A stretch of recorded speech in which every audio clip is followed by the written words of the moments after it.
estamos de volta com o programa Conhecer, aqui direto de Alagoinhas, Bahia, Brasil, através da 93 FM. Grande Cláudio Pena, da 93 FM Alagoinhas, e grande Gilberto Romano, da rede SDP TV. Chegando esses dois instrumentos de transmissão, esses instrumentos de multiplicação das ideias, 93 e rede SDP TV, e o nosso Instagram, trazendo o Espiritismo. O que é o Espiritismo? Afinal de contas, o que é o Espiritismo? Então a gente já convida vocês, todos os cantos do mundo, para saber o que é o Espiritismo.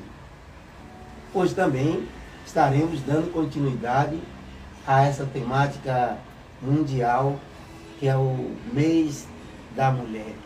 O mês da mulher, esse ser importantíssimo na construção da obra divina. Então, um grande abraço a vocês, todos os cantos do mundo, eu repito, e que vocês possam fazer conosco esse programa Conhecer. E já está no ar desde 2014, eu falava ali com minha irmã Rosiane Massariol, que daqui a pouco vai falar para vocês também.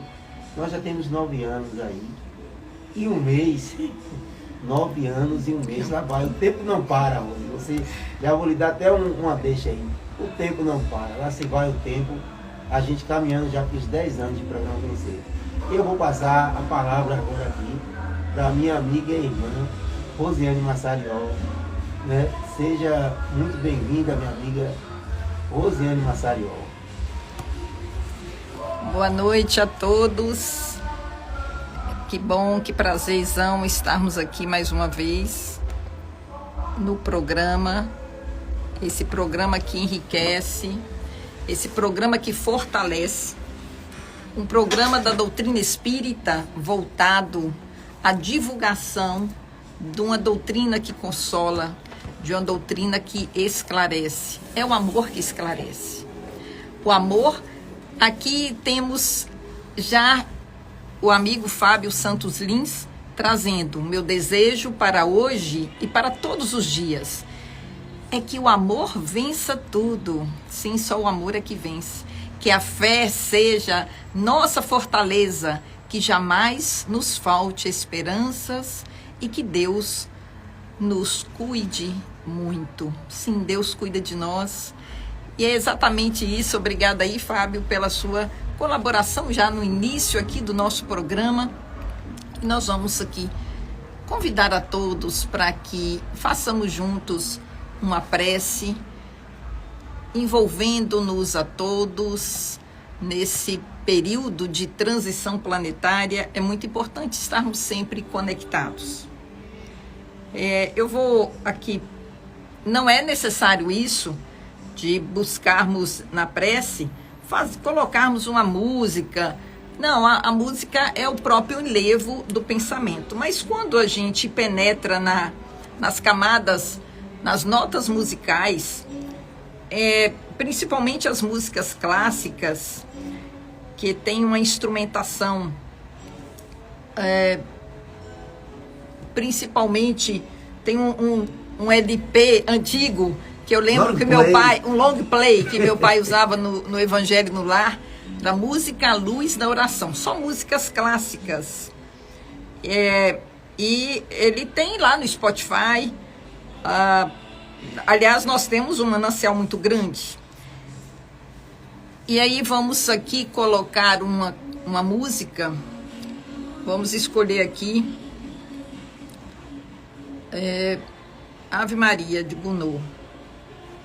E vamos pedir a todos que irmanemos conosco.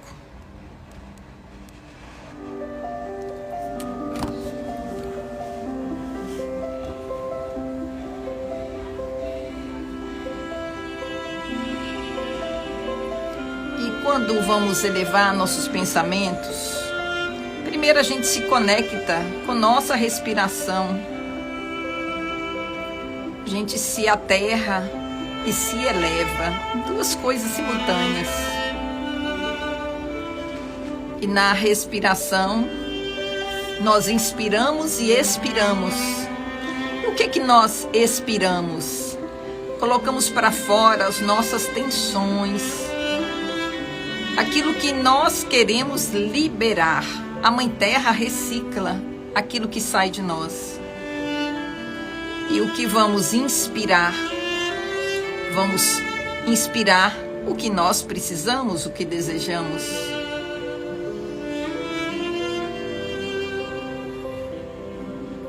E assim passamos a ter consciência, não de forma automática, mas de forma ciente, consciente. Senhor Jesus, companheiro incondicional de todas as horas. Sim, incondicional de todas as horas, porque a qualquer momento, seja de dia, seja de tarde, de noite, de madrugada, todos os dias, nós podemos contar com Tua presença amiga ao nosso lado. É só pedirmos.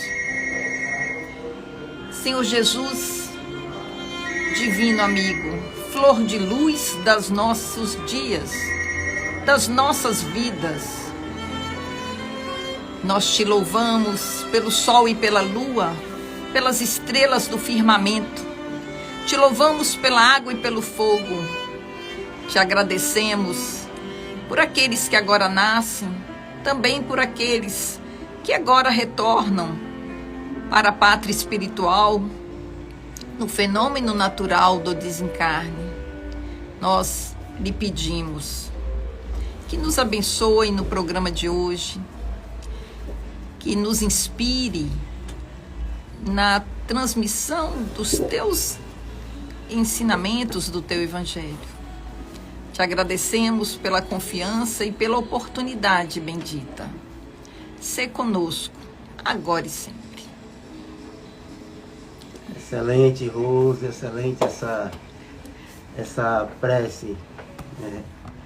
Prece é um ato de adoração a Deus, usado para auxiliar os momentos, sobretudo de fraquezas, que iremos passar. Mas sempre é bom lembrar que com esforço e coragem nós podemos encurtar o caminho da evolução que está prestes a chegar. Então, suaviza. Eu tenho uma certeza absoluta de que vocês sentiram a mesma energia que a gente sentiu, porque a música é como você falou, né? Ela é um complemento vibracional. A gente transcende, a gente relaxa a musculatura, a gente expande a consciência, sai um pouco dos pensamentos da aflição, do corre-corre. É tanto corre-corre no nosso dia a dia, né? Passei pelo meu filho e não vi se ele sorriu ou chorava. É um trecho de uma canção chamada Essência.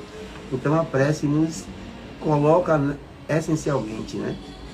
Ou seja, nos coloca nessa essência divina, junto de nós mesmos. E aí já muda completamente, né? Dá uma abertura.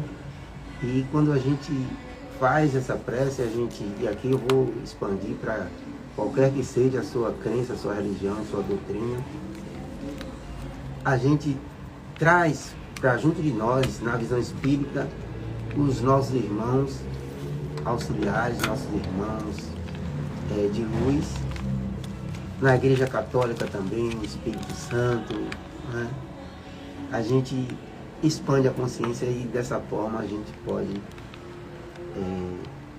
ficar melhor em todos os sentidos, desde o corpo físico até a expansão total da alma. Esse é o propósito da oração. Então, essa prece de abertura, Rose, excelente. E eu particularmente também gosto muito quando a prece ela é de próprio íntimo, né? A gente traz do nosso foro íntimo, que a gente, quando a gente começa a ler por exemplo, uma prece, ou então a gente repete palavras, a gente não mergulha essencialmente, né? Nesse equilíbrio. Quando a gente começa a fazer a prece de próprio punho, vamos dizer assim, a gente presta atenção naquilo que a gente está falando. A gente dialoga às vezes antes mesmo de trazer a palavra sai no pensamento, né, e depois ela é verbalizada com a oratória através da fala. Então você se concentra. Quando você se concentra, você se afasta do corre-corre do dia a dia. E a gente se entrega literalmente a nossa luz, a Deus, né, ao que você assim chamar. Nós chamamos essa luz essência de Deus, né? E a gente vai passar aqui, Rose, já temos a nossa primeira convidada, Jéssica também já avisou aqui que já está chegando. E aí, né, ouvi uma zoadinha aqui agora. No mês das mulheres, eu vou pedir licença daqui a pouco para me retirar. E o programa hoje é todo de vocês. Nós estamos com uma grande amiga aqui. Grande amiga, eu vou passar para a minha própria amiga Rosiane. Foca ela aqui. A nossa amiga Cristina, para que você traga. Uau! Ok, parece que focou para ela. Olha, Rose, você. Tchan, ela apareceu falando das mulheres. Nossa, mãe, rapaz, Rose. Tá lindíssima. Rapaz, foca, Rose. Foca aí para o mundo. Jéssica Carvalho, calma ali. Gente, olha que eu cheguei. Sou eu, né? Sou eu. Boa noite, boa noite. Boa noite. Então, vamos aqui percebendo que temos ali também uma outra pessoa lindíssima. Venha pra cá. Aí, isto. Então, temos aqui Cristina Vasconcelos, que é evangelizadora.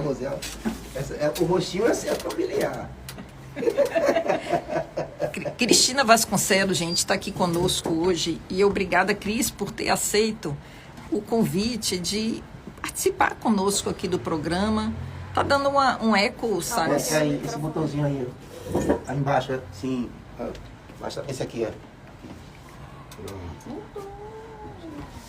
E Cristina, ela frequenta a União Espírita Alagoense.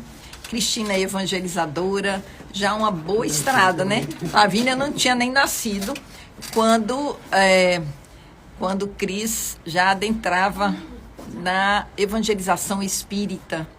Eu cheguei em Alagoinhas há 20 anos, 21 praticamente, e me lembro, né, dos movimentos da criatividade, da amorosidade com que Cristina sempre tratou as crianças e sempre estimulou que os pais levassem as crianças para aprender sobre os conteúdos morais à luz da doutrina espírita.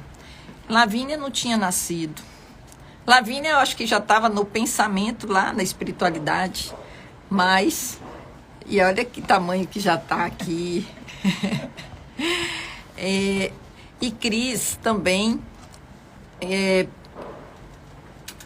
dentro do processo da Caravana Baiana da Fraternidade, ela foi agora a palestrante, que foi a segunda palestra, né, dessa Caravana 2023, com a temática que nós vamos estar aqui transcorrendo hoje também, pois é uma temática que tem uma necessidade muito grande da gente desmistificar e da gente divulgar o que seja o Espiritismo. Mas, deixa eu colocar aqui, Cris, para dar o boa noite. Muito prazer e com muita alegria de estar aqui neste programa com essas companheiras maravilhosas, né? Jéssica, Rose e Lavínia. E todos que estão nos ouvindo, os que estão nos acompanhando pelos meios mais diversos de comunicação, que é muito prazeroso estar aqui e aceitar esse convite. É um presente, na verdade, né, de poder estar comungando dos conhecimentos espíritas e compartilhando com essas companheiras maravilhosas, Rosiane, Jéssica e todos que nos assistem, que nos ouvem. Que bom. Como é para você estar aqui com sua filhota? Como é isso? como foi para você convidá-la? Ela aceitou de prontidão? Ela aceitou, sim. Olha, aceitou de prontidão. Ela aceitou. Ela é muito boazinha, assim. Ela é uma menina obediente. Ela é muito boazinha. E nós somos companheiras, verdadeiras companheiras. Ela me ajuda muito. Eu aprendo muito com ela. Isso é uma... Olha aí, ó, quando uma mãe diz que aprende com os filhos, nós vamos perceber que existe uma humildade daquela que é maior aprendendo com aquela que chegou depois, né? Então, isso é um exemplo grande. Que bom. Que bom. Deixa eu perguntar para a Lavínia como foi quando ela foi convidada para vir para cá. Parece uma coisa simples, gente, mas não é. Porque nós temos escolhas todos os dias. Boa noite. Boa noite. Que bom que você está aqui. Obrigada pela sua presença. O seu magnetismo certamente chega até muitas pessoas da sua idade, a partir da voz sua que vai se expandindo, que vai sendo divulgada através da Rádio 93 FM. Você sabia que essa rádio é a rádio do coração? Não sabia. Então, como foi para você quando sua mãe chama para você vir aqui? Eu não sabia que eu ia ter que falar, mas eu gostei que eu vim pra cá, porque é muito importante estar espalhando a lição do Espiritismo para as pessoas. Olha só, na verdade não é que tenha que falar, né? Quando a pessoa chega aqui, a gente propõe. A doutrina espírita é isso, uma doutrina de propostas. E a pessoa vai se sentindo, se tiver a vontade e puder compartilhar, divulgando aquilo que sabe. Por que não divulgar uma coisa boa, né? Às vezes a gente toma um sorvete e fala, nossa, ali tem um sorvete muito gostoso, é disso, daquilo, aí outra pessoa vai lá e toma um filme, às vezes a gente assiste e fala, nossa, que filme bom. A gente vive compartilhando aquilo que é bom, né? E a doutrina espírita, por ser boa para nós, a gente compartilha também. Muito bem. E chegou aqui, Elisandra Lins, ela monitora do Estudo Sistematizado da Doutrina Espírita, também faz parte da direção executiva da União Espírita Alagoense e também é coordenadora administrativa do Conselho Regional Espírita. E lá todo mundo conhece aquela lindona ali do meu coração, que está ali no canto, Jéssica, monitora do Estudo Avançado da Doutrina Espírita. Também faz parte do grupo de teatro da União Espírita, também do quadro de evangelizadores da doutrina espírita, estudante aí de psicologia. Em breve teremos aí uma psicóloga. Um aspirante a psicóloga. Então, minha gente, você estava na reunião, né, Elis? Estava, que precisou até ser adiada.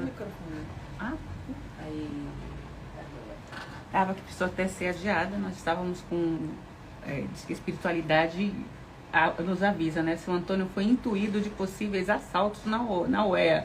Então, da parte que nós construímos, o rapaz deixou as ferramentas e arrombaram, pularam no suco para roubar.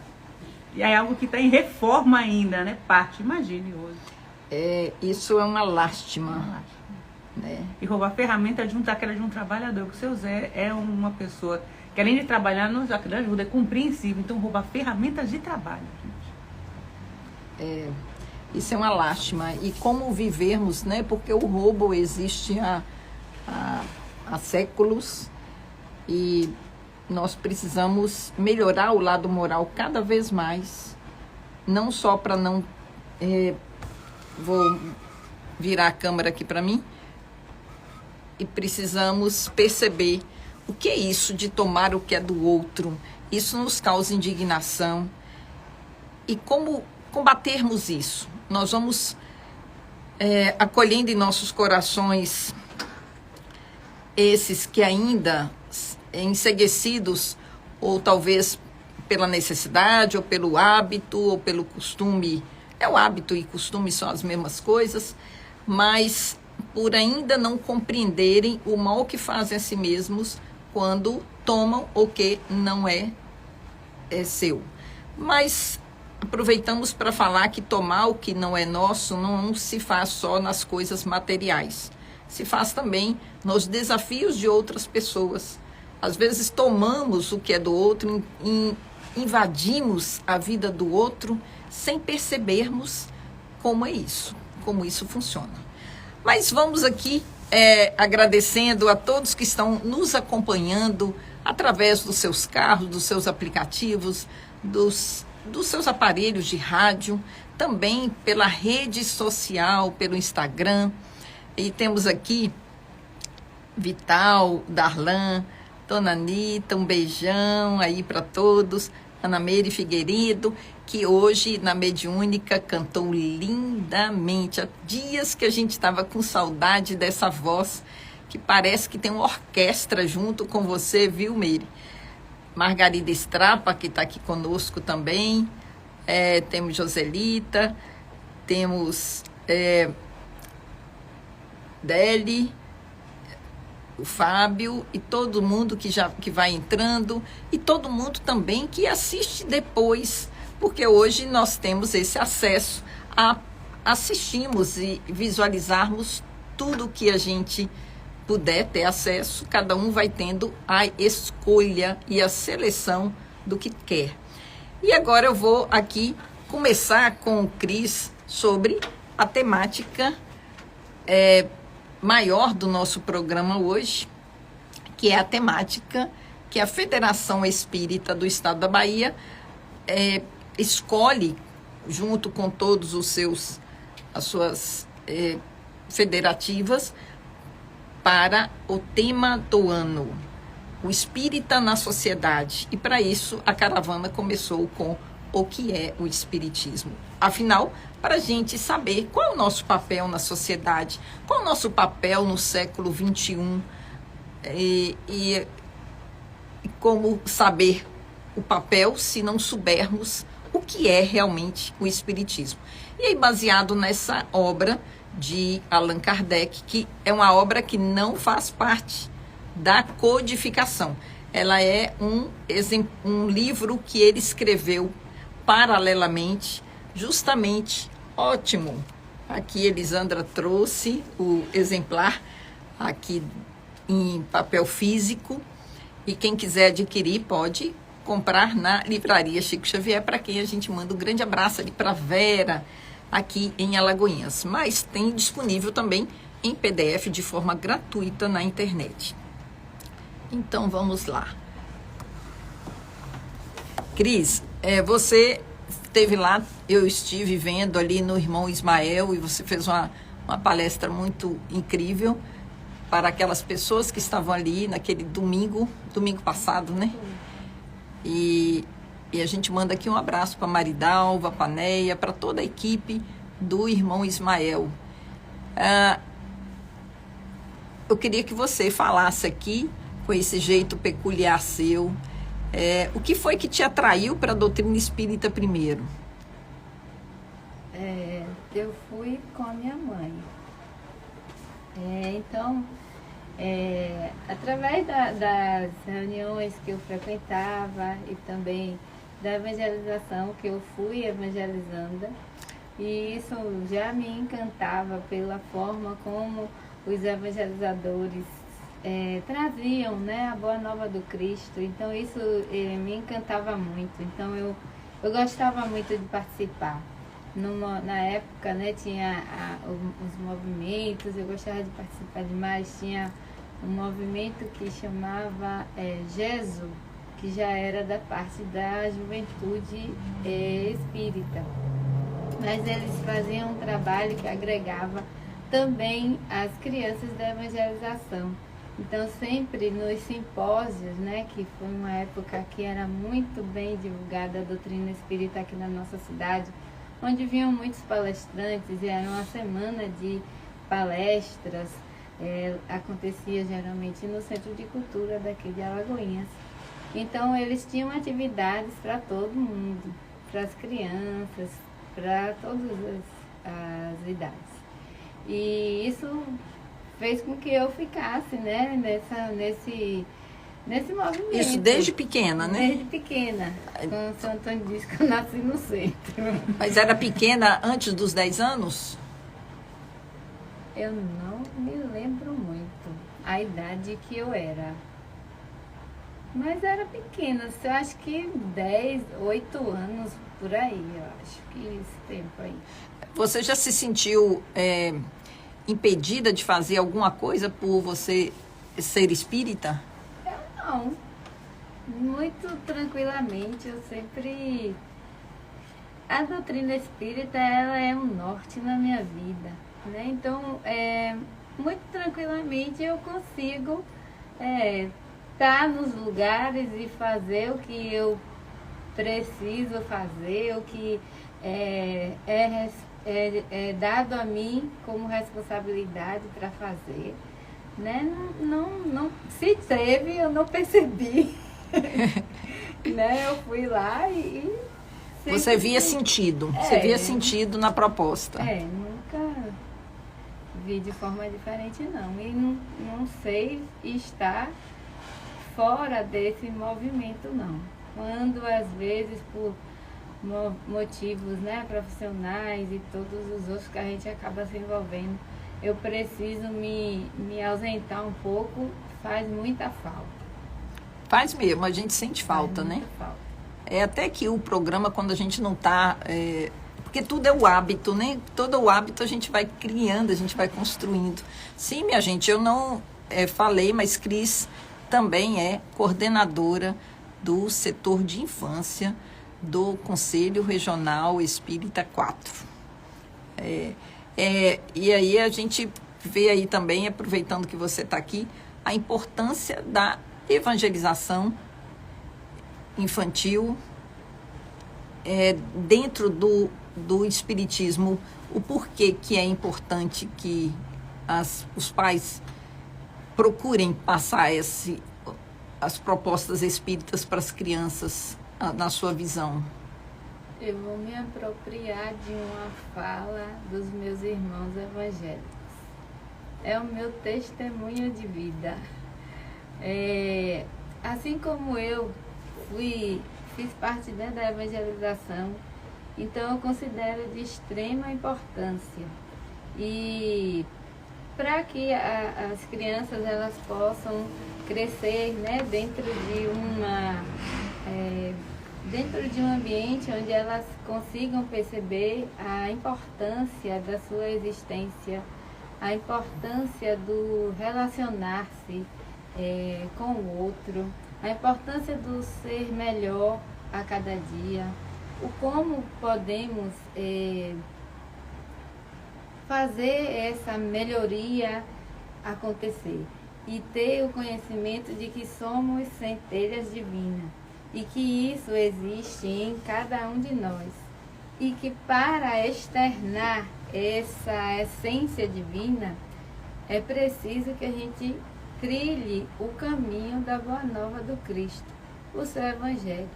E a evangelização espírita, a educação infantil, espírita, ela nos leva a trilhar esses caminhos, né? Ela nos direciona, assim eu penso. Eu me lembro que quando os meninos estavam lá naquela movimentação comum de crianças, você sempre tinha uma voz sonora que vinha e aquietava. Você não chamava atenção, cala a boca, não sei o quê, vamos ficar quieto, não. Você vinha sutilmente com uma música e Jesus está aqui, vamos os olhinhos fechar. Por quê? Porque Jesus está aqui. Você já ouviu essa música, Lavínia? Já. Ela canta para você também. Quem nunca ouviu essa música? E Cris, como uma contadora excelente de histórias, eu queria que você contasse aqui aquela história que você contou lá no Irmão Ismael, com a contextualização que você fez. Claro que não vai ser igual, porque sempre, né, não existe, o rio nunca é o mesmo rio, né? Mas seria muito bom ser uma história simples, mas com muito fundamento. É a história da princesa. Sim, da princesa, do príncipe, na verdade, né? É que havia um reino, e que nesse reino, o rei, ele estava com o seu filho, né, o príncipe, na idade já de casar.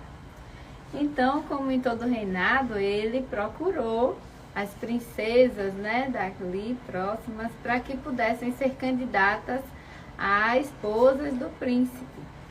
Então vieram, né, dezenas de princesas de vários reinados para se candidatar a casar com o príncipe. Mas também veio uma bruxa. E a bruxa, né, também disse que eu quero casar.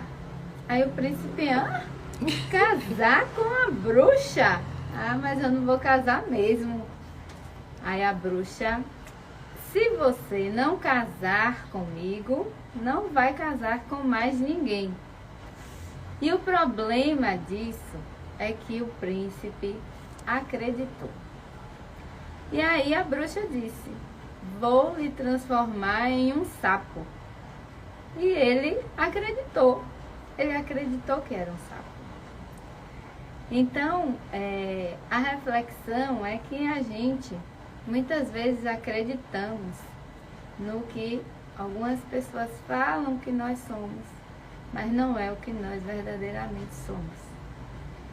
Então, partindo do princípio de que todos somos centelhas divinas e que isso está lá na nossa essência e que precisa ser externado, então, nós não podemos estar nos limitando a algo que dizem que somos e que nós não somos.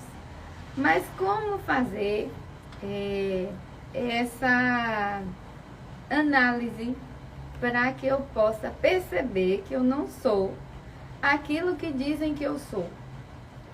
Aí é onde entra os ensinamentos da doutrina espírita para mim, porque ela me diz que eu sou centelha divina, que eu posso. Jesus nos disse que sois deuses, se quiserdes, podeis fazer o que eu faço e mais além. Então, só através de uma doutrina, né, que eu conheço, que é a doutrina espírita, é que eu consigo saber que o que dizem que eu sou não pode ser que não seja o que eu realmente sou, né? Então, muitas vezes, quantas vezes nós temos um objetivo, nós temos um sonho e alguém chega: você não está vendo que você não vai conseguir realizar isso?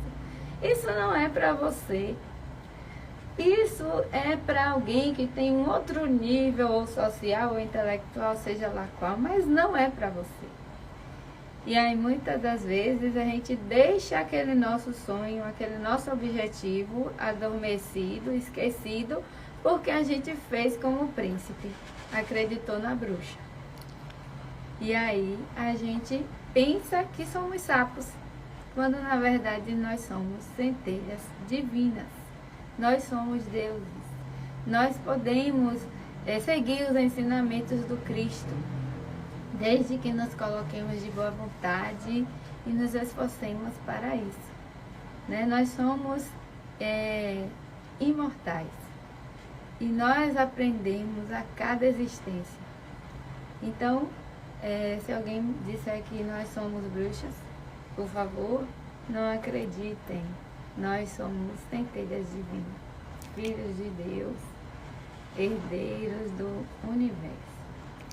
Fantástico. E quando a gente vai fazendo contato com essa essência, excelente, minha gente, sobre isso. A doutrina espírita é sobre isso. E eu vou ouvir um pouco aqui o que Lavínia, com Você está com qual idade, Lavínia? 15. 15 aninhos. O que Lavínia pensa sobre isso?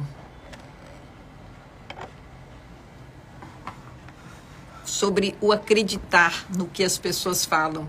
Sua mãe trouxe uma história lindíssima e fala sobre o acreditar, quando a gente acredita na gente, quando a gente acredita no que os outros falam da gente. E como você pensa sobre isso?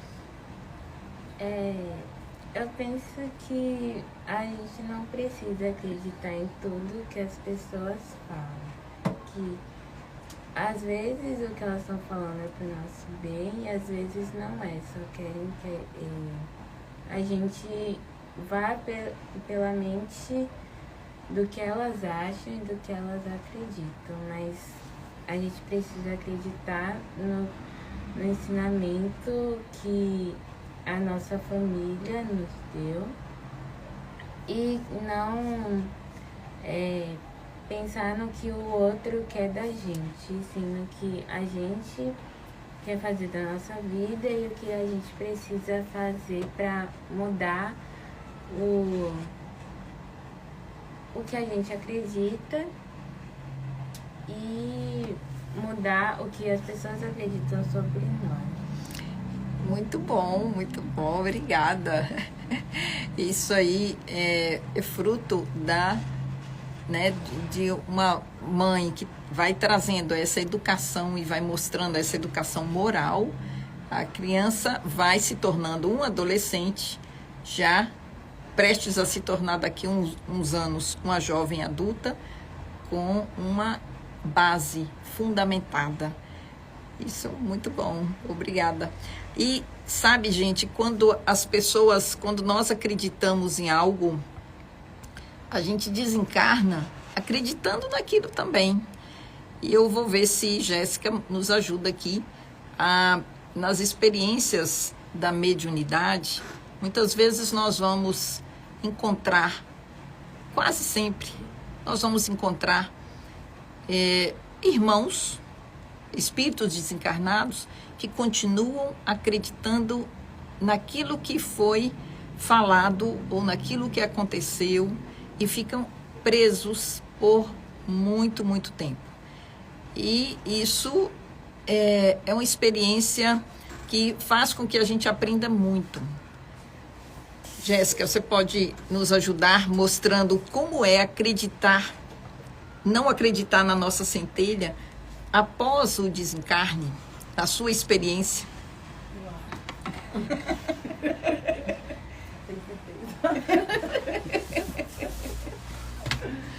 Então, não acreditar em si mesmo após o desencarne é igual durante o desencarne. Assim, não tem muita diferença, não muda muita coisa. A pessoa pensa que desencarnou vai mudar, né? Muda não. Eu acredito até que, né, dá uma acentuada. Porque aqui na carne a gente tem as anestesias, né? As distrações, as coisas que a gente pode olhar o céu, como tá lindo, e ali a gente esquece do problema, vê um bichinho de estimação, vê uma criança fazendo uma gracinha e tal. No mundo espiritual, a gente é o que a gente sente. No íntimo, né? A verdade escancarada. Por isso que a espiritualidade diz, né? Rasgar o véu, porque a gente não tem mais as coisas que eu posso não estar bem aqui interiormente, no entanto eu posso estar com um sorriso no rosto, todo mundo acha que está tudo bem. Mas no mundo espiritual não tem isso, né? Porque aquilo que a gente sente vibra, é quase que imaterial, é a roupa que a gente veste, né? É o que vai me identificar, é a minha vibração.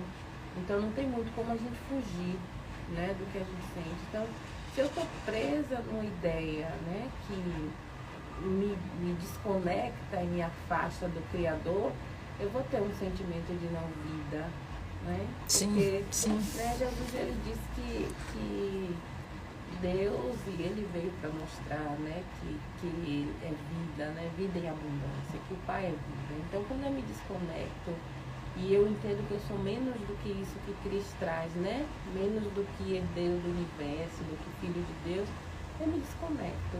E aí eu vou me conectar com a energia de não vida, quando tudo que tem no universo é vida, né? E várias gradações dessa vida, né? A vida vai se transformando e ela vai vibrando em várias dimensões de formas diferentes, mas tudo é vida.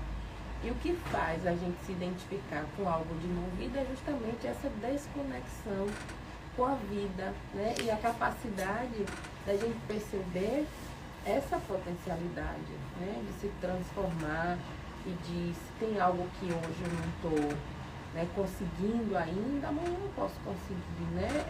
Essa herança que a gente recebe, que Cristo traz, além de ser uma herança de progresso contínuo, né? Que a gente nem fala, a gente já tem feito algumas reflexões acerca de evolução, que é evolução mesmo. Mas um progresso contínuo, algo que vai melhorar sempre, que vai crescendo sempre, é essa herança do eterno, né? Que sempre nos impulsiona para frente. Então, acreditar que a gente tem essa capacidade de se transformar e conectar-se com a vida. Eu estava lembrando também, enquanto você estava falando, das situações, das nossas emoções, dos nossos medos. Você que é aspirante a psicóloga, às vezes uma pessoa tem um medo de algo e ele não trabalha em si, ele não vai acolhendo essa centelha para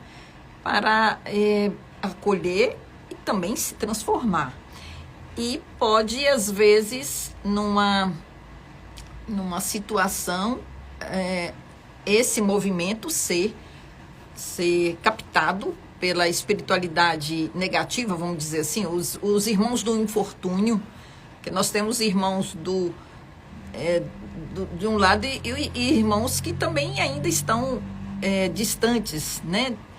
E esses irmãos podem fazer com que a gente fique com mais medo ainda, porque vão captar, por exemplo, uma pessoa que tem medo de cobra, ele pode, de repente, sentir uma cobra imensa na sua frente por um efeito que existe no plasmar nos nossos pensamentos. Você já teve alguma experiência desse tipo que eu estou falando? De medo? Não, de perceber como que a espiritualidade do infortúnio sim. pode pegar um medo nosso e transformá-lo para dar a gente uma situação de nos provocar, né? Sim. Isso acontece justamente quando a gente não entende, né? E não reconhece quem nós somos, né? Porque quando a gente reconhece quem nós somos, a gente tem convicção, né, dessa identidade, dessa identificação com Deus. Não tem por que a gente ser sugestionado, porque dá para rebater qualquer sugestão, né? Mas ele sempre vem assim com acusações, né? Porque a gente tem um pensamento cristalizado de pecado, de muita culpa, né? Quase a maioria de nós, por uma questão cultural. E aí pode vir com isso, né? Mas aí a gente tem, Jesus nos deu o argumento para tudo, né? Perdão, amor, esse acolhimento desse pai, tudo. Então, acontece de ter um medo, alguma coisa, e eles potencializam, né, aquilo que a gente já tem. Mas é preciso que a gente deixe a porta aberta, né?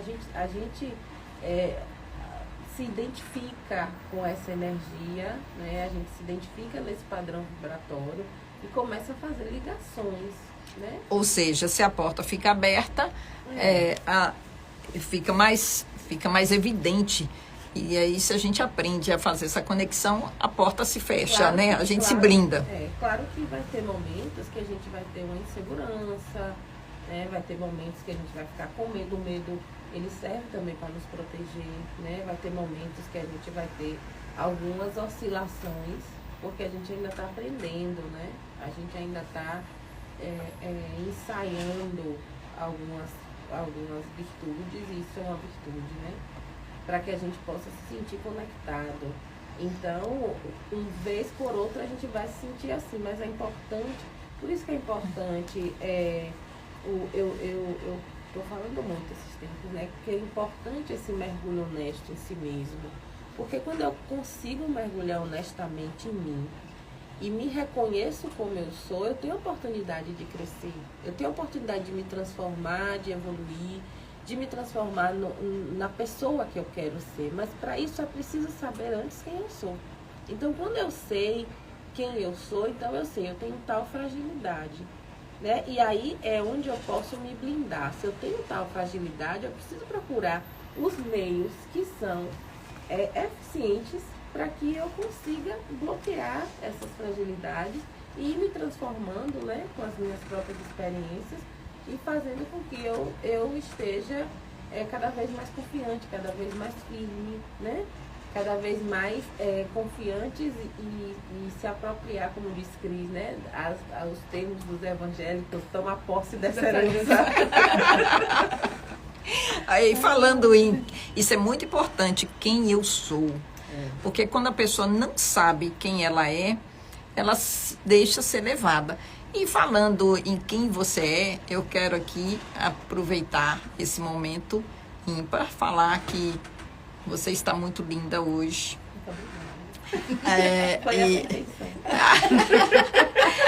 Hoje é aniversário de Maísa Salles, a quem eu mando um grande abraço. E amanhã, Jéssica também está completando um novo ciclo. E que bom que ela está completando o ciclo sabendo quem ela é. Quer dizer, você sabe quem você é, né? Sim, hoje agora eu posso dizer que eu tenho me olhado no espelho com coragem, né? Com bastante coragem e muita honestidade, né? Eu acho que são as duas coisas fundamentais para a gente saber quem a gente é. É preciso ter coragem para se olhar, né? Sem a maquiagem sem a maquiagem social, sem a máscara, as máscaras que a gente usa. Precisa muita coragem para esse enfrentamento e é preciso muita honestidade, né? Porque a gente costuma se enganar para se proteger, para se defender, porque esse enfrentamento é muito doloroso, né? Mas também depois que passa assim aquela dá uma liberdade, susto, né? daquela caricatura, daquela imagem ali que a gente viu, dá uma coisa gostosa, né? Dá uma liberdade e dá uma conexão. É muito bom a gente ter conexão com nossa essência, né? É muito bom a gente estar encaixadinho com a gente, né? Nesse chameguinho com a gente mesmo. Isso é muito gostoso. E se cuidando, né? E se protegendo, e com limites, e atenta nesse cuidado conosco. Isso é muito gostoso. E traz uma sensação de paz, sabe? Ainda que tudo lá fora esteja meio que bagunçado e a gente vê aquilo assim, né? Não, eu me protejo aqui, né? Eu me cuido, eu estabeleço os meus limites e eu vou caminhando. E fica muito pesado quando nós temos uma centelha e a gente tem uma capa daquilo que não somos, mas que fica ali no nosso entorno, e depois uma outra capa para fingir que aquilo não existe, e a gente vai criando essas personificações e vai ficando muito peso, né? Tentar mostrar aquilo que nós não somos, achando que somos, dá uma bagunça, traz muito conflito. Assim, hoje eu vejo que é um pouquinho de maturidade, uma bobagem, né? Porque nada muda quando você assume quem você é, quem muda é você. Né? Mas em volta, as situações, a vida, fica a mesma coisa. Né? A gente não deixa de ser amado por Deus, pela nossa família, né? De não ser aceito, de não ser amado. E hoje eu vejo assim, as pessoas que realmente valem a pena estar comigo, vão estar comigo do jeito que eu sou. Eu cheguei atrasada hoje, sou eu. Eu tenho certeza que o Carlos vai me convidar de novo. Ele vai querer de novo que eu bata agora. Eu vou chegar atrasada talvez. Mas sou eu e tá tudo bem. Sim, sabe? sim. Tá tudo bem porque eu posso ser assim. Sim. Eu tenho essa herança, né? Deus me permitiu isso. Sim. Ele me permite experienciar coisas, tropeçar, cair, testar. Levantar. Isso é gostoso, levantar. Teve uma vez que você caiu. Eu Eu lembro. Ela caiu, minha gente. Olha, ela caiu no chão e de repente ela deu uma gargalhada, não foi? Você mesmo riu disso mesmo. Meus amigos assim da rua, o pessoal da rua veio me carregar. A senhora levou e disse: não, me deixa aqui, por favor. É gostoso. Deixa eu ficar aqui. É tudo que eu preciso. Deixa eu ficar aqui só mais um pouco. Mas senhora, deixa eu tirar você cada uma. Não, peraí. E às vezes a pessoa cai e levanta correndo para ninguém ver que caiu. Ah, não. Foi uma queda Né? maravilhosa. Eu amei cair naquele dia. Era tudo que eu precisava, era ter caído. Pá, me estabanado no chão. E às vezes essa queda também, essa queda simbólica, nos chama atenção para outras situações da vida, né? Porque tudo ao nosso redor tem uma simbologia. E Ali Jung foi dizia. muito bom, porque eu pude perceber tanta coisa naquela experiência, né? É lá de baixo, né? Você que vê. não passa, o show não passa. Sempre vai vir E alguém que você dar uma recebe a cantada. ajuda de quem você Até nem o show mesmo tava está esperando. quentinho, aquele show quentinho, me recebendo. Sabe? Que podia ser pior, podia ser uma poça de lama, podia estar chovendo, podia ter caído no cocô de cachorro. Não, o show tava limpo, tava quentinho. E vem a ajuda de quem você nem conhece. Né? Então aí eu disse, meu Deus, por que eu tô tão angustiada, por que eu tô tão agoniada? Se eu cair agora, o que aconteceu? Muito bom. Você já caiu, Elisandra, alguma vez? Vamos ouvir aqui, gente. Elisandra, nem dei a palavra para ela dar boa noite direita aqui para todos. Gente, mas tá ótimo, eu tô amando hoje. Você tá amando? Tô amando aqui, tô aprendendo muito. Tô amando muito. Aqui temos Boa noite, meu Elisandra povo. Lins. Já teve alguma situação que você fingiu que não aconteceu ou que você assumiu que aconteceu, assim, descaradamente? Sim. Ultimamente, né, eu tô aceitando muito isso porque, tocando essa parte, né, de eu sou... Ah, sim. Tô falando aqui, gente, desculpa. Tirando essa parte de eu sou, por muito tempo, evitei levar o meu lado profissional, né? Pela minha própria profissão, a gente tem uma postura mais intimista, a questão de mais convencer, a questão mais de se impor. E isso eu tentava não levar para minha vida pessoal sem sucesso nenhum, eu confesso. Então, de certa forma, falavam, olha, você tem um jeito assim, você tem um jeito aquilo outro, você quer isso. E eu... Deixa eu esclarecer aqui que Elisandra, gente, é advogada. E uma sou advogada muito, muito competente. Obrigada. Essa é a bondade dela, gente. Então, e essa questão de você despertar com a queda, foi um dia onde eu morava antes, que eu simplesmente estava colocando o carro na garagem, eu tinha que pegar alguma coisa no porta-malas, e quando eu abri, quando eu estava embaixo. Eu nem vi o momento da queda, na verdade. Eu só vi que eu estava embaixo. Eu só olhei e falei, o que eu estou fazendo aqui embaixo? Às vezes acontece, né? E o vizinho olhando. E eu sei que eu levantei, né? Levantei, falei, caí, acabou, assim, alguém fazer uma gracinha, tá? Eu vou enquadrar. E acho que naquele momento eu comecei a dizer, gente, eu sou dessa forma, tenho essa personalidade difícil. Toda vez que eu tentei não aceitar o que eu era, o problema ficou maior. Então, a partir do momento que eu comecei a dizer, olha, eu sou uma pessoa desse jeito, eu tenho, Rose adora falar isso, ela não sabe quantas vezes ela me tocou. Não controle, você não pode controlar tudo. Eu sou uma pessoa que tem esse problema, eu quero controlar tudo. Então, a partir do momento que eu, né, com a queda que eu vi que eu estava em cima, eu podia estar embaixo a qualquer momento, sem notar, porque eu acho que esse é o problema, né? A gente não percebe que a vida é um momento muito rápido. Então, eu não sei por que escorreguei. É porque não é linear, né? Se a vida fosse linear, não teria... Não. Seria muito monótono. Não. Não? E aí não era conexão com a vida. E aí, justamente, eu percebi, falar assim, a gente só pode mudar algo quando você tem noção do que você deve mudar. Ou você deve ajustar. Mas isso no dia a dia a gente não é claro. Né? E isso é interessante que a gente, muitas vezes, ensina isso para os jovens. Ensina isso em palestras.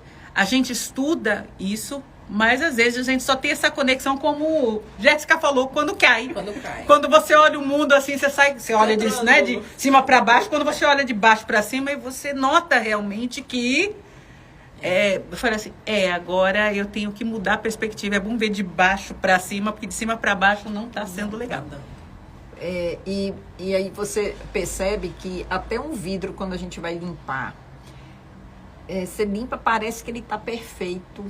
Mas é quando você muda o ângulo, você encontra algo mais para mexer, né? Mais um ponto que não foi visto pelo aquele ângulo anterior. E quando nós não fazemos isso, a vida nos proporciona, ela nos dá oportunidade para que a gente enxergue tudo ou todos, tudo e todos por outra perspectiva. Ela é correta. Então já aconteceu sim, e ainda bem que aconteceu. Porque a vida, ela trata, como bem você colocou, Rose, de equilibrar as coisas, de colocar a vida no fluxo correto. Você pode até resistir, você pode ter uma resistência. Adoro a Nete Guimarães, você pode se negar. Ela coloca isso numa palestra que teve, né, na União. O espírito não quer reencarnar. Tudo bem, a gente não vai obrigar você, não.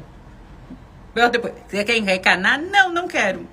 Em algum momento eu quero reencarnar, me deu uma vaga agora, vai ter que esperar. Sim. Então é a mesma coisa. Então a própria vida faz com que o espírito ele tenha necessidade de encontrar paz, de encontrar o equilíbrio. Enquanto Cris falava da experiência dela espírita, para conseguir entrar na doutrina espírita, eu precisei esperar muitos anos. Foi. Não, porque o primeiro contato que eu tive foi com um primo que foi para o estado de São Paulo, né? Porque sou filha de baiana, mas eu sou paulistana. E ele frequentava o irmão Miguel, ele foi para São Paulo e ele me apresentou o livro dos Espíritos, Herculano Pires, eu me lembro. E minha mãe, quando viu, falou que preferia que eu morresse do que eu servisse o demônio. Então, ela tinha esse mito, né? Essa crença. Meu pai já tinha uma cabeça mais aberta, porque meu pai sempre gostou da questão dos efeitos, de mediunidade. Então, para ele ter uma filha médium seria um presente de Deus. Mas minha mãe, ela preferia que morresse. Então, meu primo foi proibido de falar isso e ali passou. Estava com a idade de 14 anos.